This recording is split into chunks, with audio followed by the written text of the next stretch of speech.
Alright guys, Eugene the Vlog here again. Now for today's video ay nag-bookbit na naman tayo. Yung bumiyahe na naman tayo.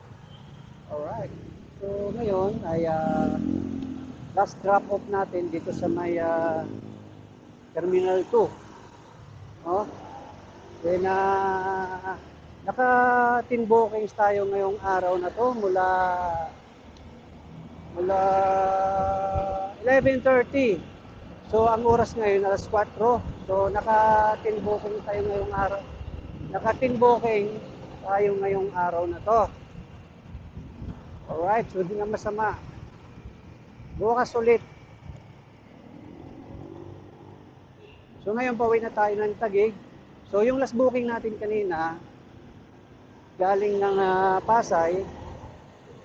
Then ang drop off dapat niya is Terminal 3. Kaso ang nangyari, hindi sila sure. Kumbaga may tinanong na muna sila kung ano ba talagang eroplano ang sasakyan. Terminal 1, Terminal 2 or Terminal 3. So yun nga ay Terminal 2 daw. Then ang drop off is Terminal 3. So ginawa natin ay hinatid pa rin natin sa Terminal 2 pero yung babayaran niya is pang Terminal 3. Pero nagdagdag naman siya guys. So okay lang. Saka pauwi na rin tayo. So ngayon nandito tayo sa likod ng Terminal 4. So pauwi tayo ng Taguig City. So magpapagas tayo kasi 1 bar na lang. So ang gas natin kanina 100. Grabe oh. Ang lalaki ng mga aeroplano. Ang linis dito oh.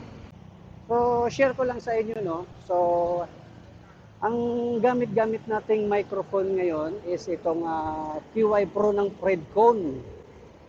No, so maganda naman siya kasi wala siyang kinakabit na receiver dito sa mismong Insta360 natin. So connected siya by Bluetooth. So maganda kasi wala siyang ganong kurloloy sa unit.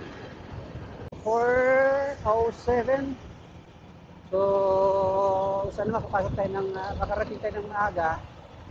Makapagpahinga pa tayo ng konti. So meron pa tayong 1.5 hour. 1.5 hour para sa oras ng ating pasok.